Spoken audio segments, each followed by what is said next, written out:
Hello बच्चों, आज मैं आप लोगों को जो क्लास 10th का सीबीएसई का सैम्पल पेपर आया ना 2022 टू 23 का, तो वो कराने वाली हूँ मैथ्स का, वो भी स्टैंडर्ड वालों के लिए। ठीक है, तो मैंने आप लोगों को ये पहले ही बता दिया था, पूरा पेपर आपको दिखा दिया है स्टैंडर्ड का और बेसिक का कि किस तरीके का पेपर है, क्या पैटर्न है उसका, उसमें टोटल कितने सेक्शंस है, 5 सेक्शंस हैं।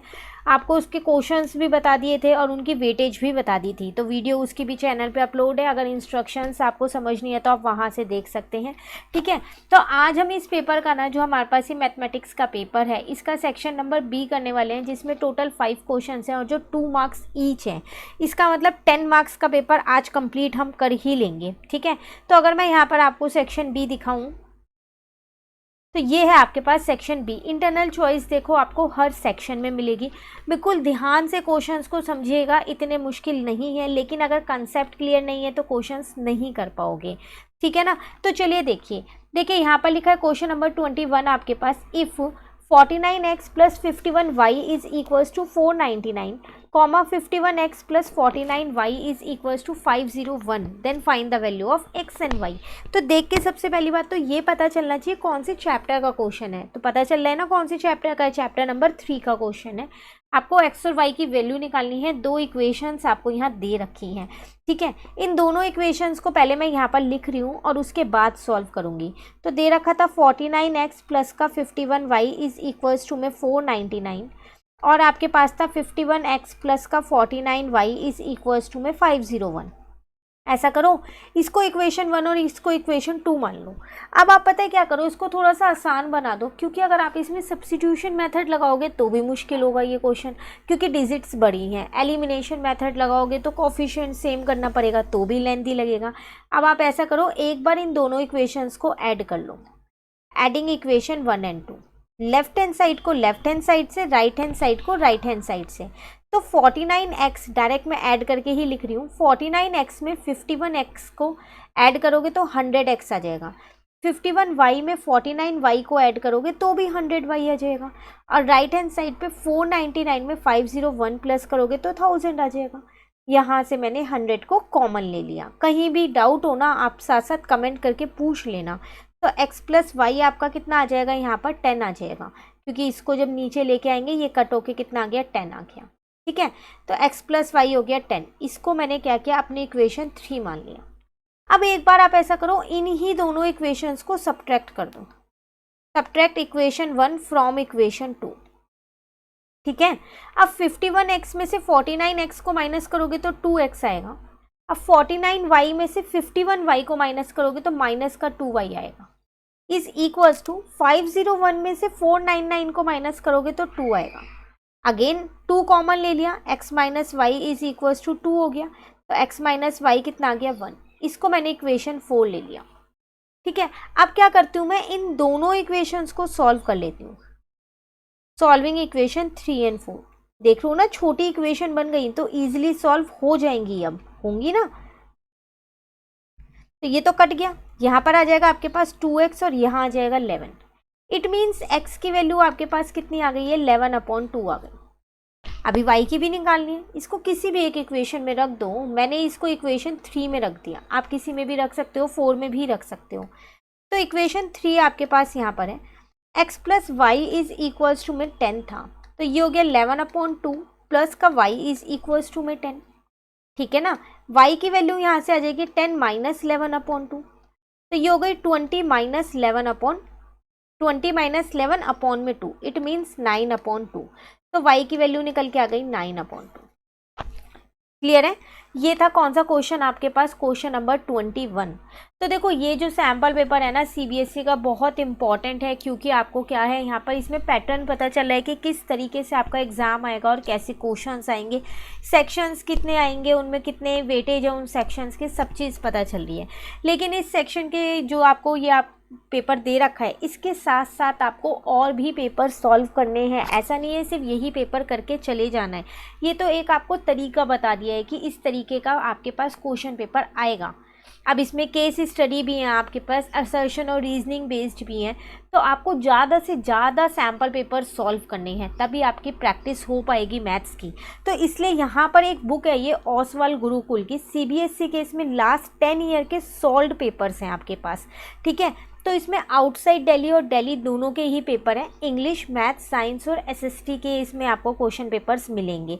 ये as per latest board syllabus है जो इशूड किया था अभी 21 अप्रैल को ही, ठीक है ना। मैं एक बार आपको कंटेंट जल्दी से दिखा देती हूँ, देख रहे हैं ना। इंग्लिश के आपके ये 10 पेपर्स हैं, ठीक है। यहाँ पर अगर आप देखें मैथ्स का ये रहा, इसमें भी आपके पास 10 पेपर्स आपको मिल जाएंगे। साइंस अगर आप देखें तो यहाँ भी 10 पेपर्स आपको मिल जाएंगे, 2014 तक के पेपर हैं पीछे। साइंस के भी आपको ऐसे ही टोटल कितने मिल जाएंगे, यहाँ पर 10 पेपर्स ईजिली मिल जाएंगे। तो इन पेपर से आप क्या कर सकते हो, मैथ्स में केस स्टडी वाले जो क्वेश्चंस हैं उनकी प्रैक्टिस कर सकते हो, जो असर्शन और रीजनिंग के क्वेश्चंस आए हुए हैं उनकी प्रैक्टिस कर सकते हो। तो 10 पेपर्स हैं और आउटसाइड दिल्ली और दिल्ली है दोनों, तो कई सारे पेपर्स हो जाएंगे। और सेट वाइज है, सेट ए, सेट बी, तो बहुत सारे क्वेश्चंस आपको इस बुक में मिल जाएंगे। यहाँ से अगर आप इस बुक से प्रैक्टिस कर लेंगे तो थोड़ा ये है कि आपको कॉन्फिडेंस आ जाएगा कि आपको केस स्टडी और असर्शन वाले क्वेश्चंस भी आ गए हैं। साथ के साथ हमने केस स्टडी और असर्शन बेस्ड क्वेश्चंस जो है ना, वो उनकी वीडियोज़ भी चैनल पे अपलोड कर रखी है, आप वहाँ से भी देख सकते हैं। Chapter number 1, chapter number 2, chapter number 3, 4, 5, chapter number 8, इन सब की केस स्टडी के क्वेश्चंस चैनल पे अपलोड हैं, ठीक है। तो इसकी जो बाय लिंक है ना मैं बुक की, वो आपको नीचे दे दूंगी डिस्क्रिप्शन में, आप वहाँ से देख सकते हैं, ठीक है ना। चलिए शुरू करते हैं अपना क्वेश्चन नंबर 22 यहाँ पर। तो इसमें आपसे क्या कह रहे हैं, in the given figure below AD upon AE is equals to AC upon BD and angle 1 is equals to angle 2, show that triangle BAE is similar to triangle CAD। देखो कुछ इन्फॉर्मेशन ये आपको गिवन है, यहाँ पर आपको क्या show करना है, जो आपका BAE ट्राइंगल है, मतलब कि जो ये वाला ट्राइंगल है, ठीक है, ये किसके सिमिलर है, CAD के, इस पूरे के, CAD इस पूरे के सिमिलर है। ये आपको यहाँ पर क्या करना है, शो करना है। यहाँ पर सबसे पहली बात ना, जो चीज़ें गिवन है उसको मैं यहाँ पर पहले लिख लेती हूँ और उसके बाद शुरू करती हूँ। तो मुझे यहाँ पर गिवन है AD अपॉन AE, यहाँ लिखते हैं इसको।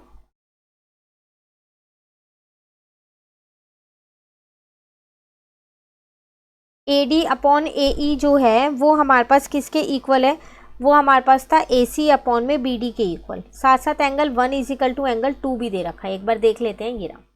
अब देखो जब ये वाले दोनों एंगल्स मेरे इक्वल हैं तो मैं ये कह सकती हूँ ये दोनों साइड्स मेरी इक्वल होंगी, AB is equal to BD।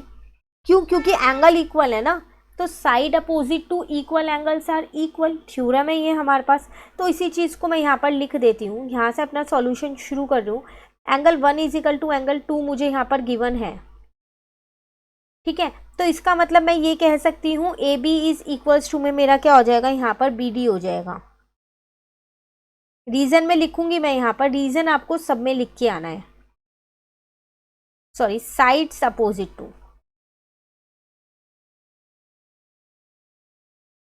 Sides opposite to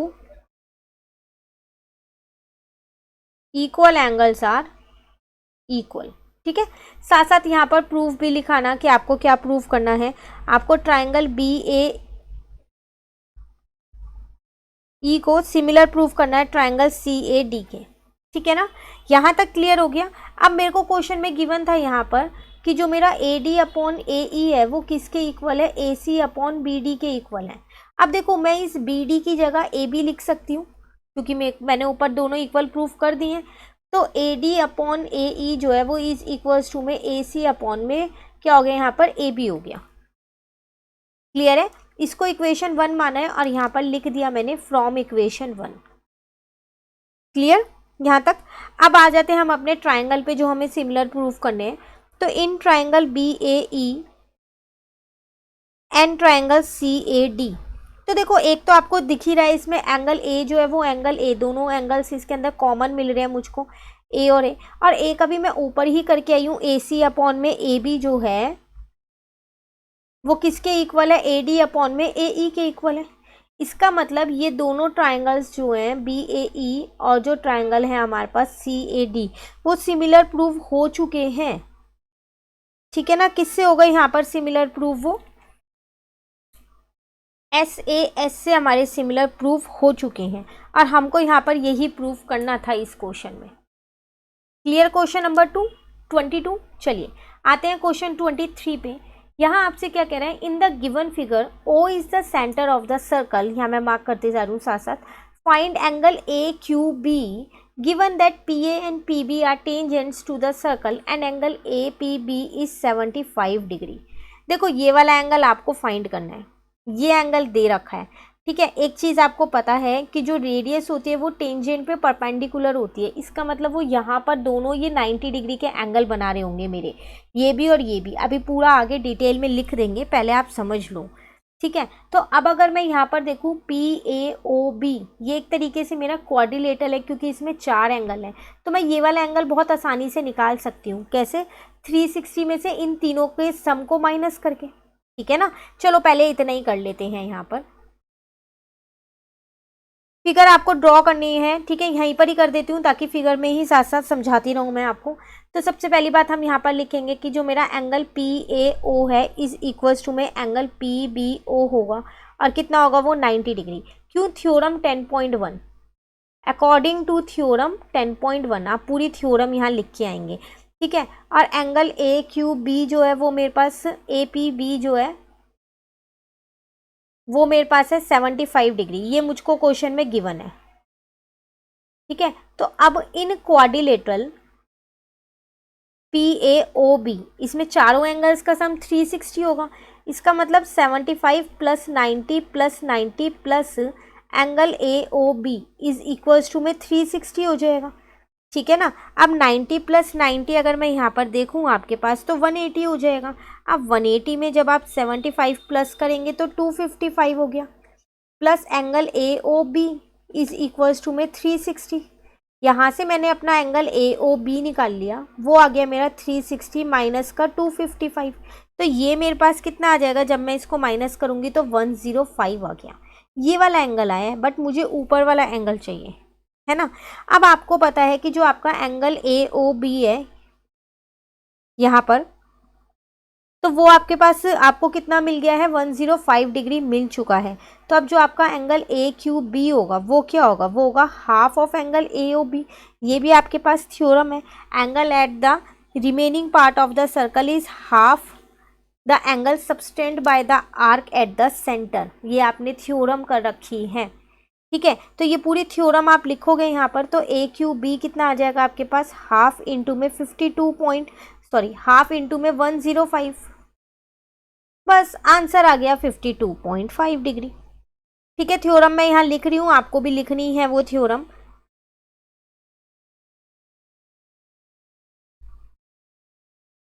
angle at the remaining part of the circle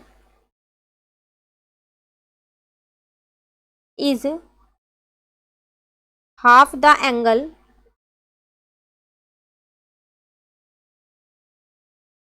subtended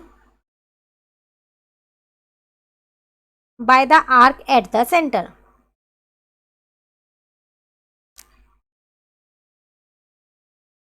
ठीक है, आपने 9th क्लास में ये थ्योरम की है, क्लियर। तो हमारा आंसर आ चुका है। चलिए आते हैं क्वेश्चन नंबर 24 पे। इसमें आपसे क्या कह रहा है, the length of a minute hand of a clock is 6 centimetre, find the area swept by it when it moves from 7:05, मतलब 7:05 पे वो चल रही है और 7:40 तक अगर वो मूव कर रही है तो कितना एरिया उसने कवर किया वो बताना है। सबसे पहली बात, ये चैप्टर नंबर 12 का आपका क्वेश्चन है, और आपको पता है जो मिनट हैंड की लेंथ दे रखी है वो एक तरीके से मुझे क्वेश्चन में रेडियस दे रखी है ना। ये वाला जो चैप्टर है ना, चैप्टर 12, इसके सारे इंपॉर्टेंट क्वेश्चंस हमने कर रखे हैं, प्लस इस चैप्टर को भी हमने कर रखा है सपोर्ट मटेरियल की बुक से भी कर रखा है, एनसीईआरटी से भी कर रखा है। लिंक नीचे दूंगी डिस्क्रिप्शन में, और वीडियोस चैनल पे अपलोड है, वहाँ से देख लेना, ठीक है। चलिए यहाँ करते हैं क्वेश्चन नंबर 24। सबसे पहली बात, मुझे पता है कि वो पूरे 60 मिनट में क्लॉक का वो जो मिनट हैंड होती है पूरा घुमाती है, तो 360 डिग्री का एंगल वो कंप्लीट कवर करती है ना, तो पहले हम वही लिख देते हैं। तो इन 60 मिनट्स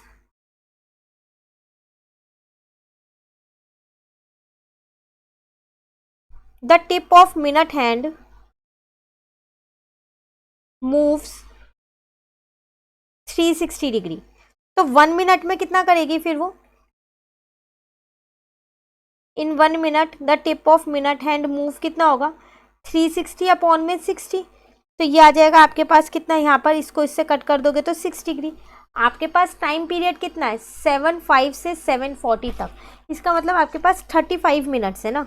तो फिर इन 35 मिनट्स कितना एंगल कवर करेगी वो निकाल लेते हैं पहले। तो 35 इंटू में 6 डिग्री, ठीक है, 6 5 जा 30, 6 18 210 डिग्री आ गया। चलो थीटा तो मेरे पास निकल गया। अब मुझे रेडियस क्वेश्चन में गिवन है कितनी, 6 सेंटीमीटर। अब मुझे यहाँ एरिया स्वेप्ट निकालना है ना, तो यहाँ लिख देते हैं रिक्वायर्ड एरिया। जब वो जाएगी तो सेक्टर ही तो बना रही है, तो थीटा अपॉन में 360 इंटू में क्या होगा आपके पास, pi r square. Area of sector का फॉर्मूला यही है। थीटा आपने अभी ऊपर निकाला 210 अपॉन में 360। पाई की वैल्यू क्वेश्चन में शायद आपको कुछ नहीं दी, लेकिन ऊपर इंफॉर्मेशन में लिखा हुआ था अगर कुछ ना दी हो तो 22/7 ही लेनी है, ठीक है। आर हो जाएगा यहाँ पर 6। क्लियर है। अभी जो जिससे कट हो रहा है ना, आप उसको इजीली कट कर सकते हैं। जैसे मैंने इस 0 से इस 0 को कट कर दिया। अब 21 3 की टेबल में 7 पे आता है और 36 जो है वो 3 की टेबल में 12 पे आता है। इसको इससे कट कर दिया, 6 को इससे कट कर दिया, 2 को इससे कट कर दिया, 3। फाइनली मेरा 22 इंटू 3 ही बचा, तो मेरा आंसर आ गया 66 सेंटीमीटर स्क्वायर। तो आपसे क्वेश्चन में पूछा क्या था, area swept by it when it move from 5 PM to 7:40 PM। ये पूरी लाइन एज इट इज लिख देना और इज इक्वल्स टू में लिख देना 66 सेंटीमीटर स्क्वायर। क्लियर है क्वेश्चन 24। अब इसके साथ आपको एक इंटरनल चॉइस मिल गई है। वो क्या मिली है, in the given figure arc has been drawn of radius 7 centimetre each with vertices A B C and D of quadrilateral ABCD as centre, find the area of shaded region. ये देख लो आप, यहाँ पर ये आर्क्स बनाई गई हैं, इनकी रेडियस क्वेश्चन में आपको ये दे रखा है, जो भी आप इन्हें ड्रॉन केस में रेडियस जो बनेगी वो 7 सेंटीमीटर है। यही शेडेड रीजन आपको निकालना है। तो अगर आप यहाँ पर ध्यान से देखें तो जो ये चारों आपके पास सेक्टर्स बने हैं, ये चारों सेक्टर मिल के क्या बना देंगे, हमारे पास पूरा एक कंप्लीट वाला सर्कल बना देंगे, है ना। तो कैसे निकालेंगे इस क्वेश्चन को, शेडेड रीजन जो हमारे को इसमें निकालना है। सबसे पहली बात तो मुझे इनका थीटा ही नहीं दे रखा, तो मैं इनका थीटा खुद से मान लेती हूँ, ठीक है। तो यहाँ पर मान लेते हैं let the measure of angle A comma angle B comma angle C and angle D R. एक को थीटा 1 मान लिया, एक को थीटा 2 मान लिया, एक को थीटा 3 मान लिया एंड एक को थीटा 4 मान लिया रिस्पेक्टिवली, ठीक है। अब मुझे चारों का एरिया जोड़ के निकालना है ना, तो रिक्वायर्ड एरिया मेरा निकलेगा कैसे, यहाँ पर वो निकल जाएगा पहले वाले का एरिया ऑफ सेक्टर जिसका सेंटर था ए, ठीक है। तो area of sector with centre A plus area of sector with centre B, ठीक है, उसमें प्लस कर देंगे area of sector with centre C plus area of sector with centre D, ठीक है। अब सेक्टर का फॉर्मूला भी ऊपर करके आए, थीटा अपॉन 360 इंटू में पाई आर स्क्वायर। आर मुझे क्वेश्चन में 7 पता है, तो थीटा ए का थीटा था थीटा 1, थीटा अपॉन 360 इंटू में पाई आर स्क्वायर, ठीक है। फिर इसका था थीटा 2, थीटा अपॉन 360 इंटू में पाई आर स्क्वायर। फिर इसका था थीटा 3, थीटा अपॉन 360 इंटू में पाई आर स्क्वायर। फिर इसका था थीटा 4, तो थीटा अपॉन 360 इंटू में पाई आर स्क्वायर, ठीक है ना यहाँ तक। अब देखो सब में से मैंने थीटा कॉमन ले लिया, थीटा अपॉन 360, तो मेरे पास ये बन जाएगा, ये बचा। अब पाई आर स्क्वायर मैंने यहाँ से बाहर लिख दिया क्योंकि ये सेम है, चारों थीटा मिला के कंप्लीट एंगल बना रहे हैं, तो 360 अपॉन 360। अब पाई जो है उसकी जगह 22/7, आर क्वेश्चन में 7 मुझे गिवन था, इसको इससे काट दिया, इसको इससे काट दिया, इसका मतलब 22 इंटू में 7, तो 154 सेंटीमीटर स्क्वायर आपका आंसर। क्लियर है। ये था आपके पास चॉइस वाला क्वेश्चन, लेकिन दोनों ही क्वेश्चन आप देख रहे हो चैप्टर नंबर 12 के ही आए हैं, तो इसका मतलब आप एक भी चैप्टर छोड़ नहीं सकते हो, ठीक है। चलिए आते हैं क्वेश्चन नंबर 25 पे। ट्रिग्नोमेट्री का क्वेश्चन आ गया अब हमारे पास। ये चैप्टर भी हमने सपोर्ट मटेरियल से प्लस इसके काफ़ी सारे एक्स्ट्रा और इम्पॉर्टेंट क्वेश्चंस कर रखे हैं एंड एनसीईआरटी से भी इस चैप्टर को हमने कर रखा है। इसकी चैप्टर की हमने केस स्टडी भी कर रखी है, चैप्टर नंबर 12 की भी कर रखी है केस स्टडी। ठीक है, तो चैनल पे देखिए सारी वीडियोज़ मिल जाएंगी, सबकी प्लेलिस्ट बनी हुई है। ठीक है ना। क्वेश्चन 25 में आपसे क्या कह रहा है, if sin A plus B is equals to 1 and cos A minus B is equal to √3/2 theta. जो ए प्लस बी है वो 0 डिग्री से बड़े हैं और 90 डिग्री से छोटे और बराबर हो सकते हैं, और जो एंगल ए है ना वो बी से बड़ा होगा हर हाल में। Then find the measure of A and B. काफ़ी आसान क्वेश्चन है, इतना मुश्किल नहीं है। पहले जो क्वेश्चन इन्फॉर्मेशन गिवन है ना उसको हम यहाँ लिखते हैं। देखो आपको यहाँ दे रखा था साइन ए प्लस बी कितना दे रखा है, एक तो 1 दे रखा है, और एक आपको दे रखा है यहाँ पर कॉस ए माइनस बी, वो कितना दे रखा है √3/2। ठीक है, अब देखो आप साइन ए प्लस बी को ऐसे ही रहने दो और साइन 1 को आप ये 1 को क्या लिख सकते हो, साइन 90। तो ए प्लस बी कितना आ जाएगा 90 डिग्री, साइन से साइन कट गया। सेम ऐसे ही कॉस ए माइनस बी ऐसे ही रहने दो और यहाँ पर आप लिख सकते हो कॉस 30, क्योंकि cos 30 की वैल्यू है √3/2। cos से cos कट गया तो a माइनस बी कितना आ गया 30। क्लियर है। अब आप इन दोनों इक्वेशंस को इक्वेशन 1 और इक्वेशन 2 मान लो इसे, और यहाँ लिख दो अपना सॉल्विंग इक्वेशन 1 एंड 2। तो a plus B is equal to 90 हो गया और a minus B is equal to 30 हो गया। तो ये तो आपस में कट गया, तो 2a इज इक्वल्स टू में कितना आ जाएगा 120। यहाँ से a की वैल्यू कितनी निकल के आएगी आपके पास, वो निकल के आ गई आपके पास 60 डिग्री। ये लो a आपके पास आ गया 60 डिग्री। किसी भी एक इक्वेशन में पुट कर दो, पुट इन इक्वेशन 1, आप 2 में भी कर सकते हो। तो इक्वेशन 1 है मेरे पास a plus B is equal to 90 degree, इसका मतलब 60 plus B is equals to 90 degree.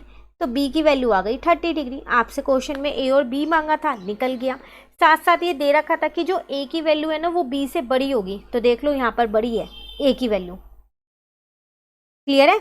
चलिए अब आ जाते हैं इसी के साथ चॉइस में एक और फिर क्वेश्चन दे रखा है, कह रहा है find an acute angle theta. इस थीटा की वैल्यू निकालनी है जब cos theta minus sine theta upon में cos theta plus sine theta किसके बराबर है, इसके बराबर है 1 माइनस √3 अपॉन में 1 प्लस √3 के। ठीक है, तो कैसे करेंगे इस क्वेश्चन को भी देखो। यहाँ पर आपको दे रखा है यहाँ पर कॉस थीटा माइनस का साइन थीटा अपॉन में कॉस थीटा प्लस का sin theta is equals to में 1 माइनस √3 अपॉन में 1 प्लस √3। मैंने बताया क्या किया, न्यूमरेटर और डिनोमिनेटर में ना लेफ्ट साइड पे क्या किया मैंने, यहाँ पर कॉस थीटा से डिवाइड कर दिया। तो यहाँ लिख दिया मैंने डिवाइड द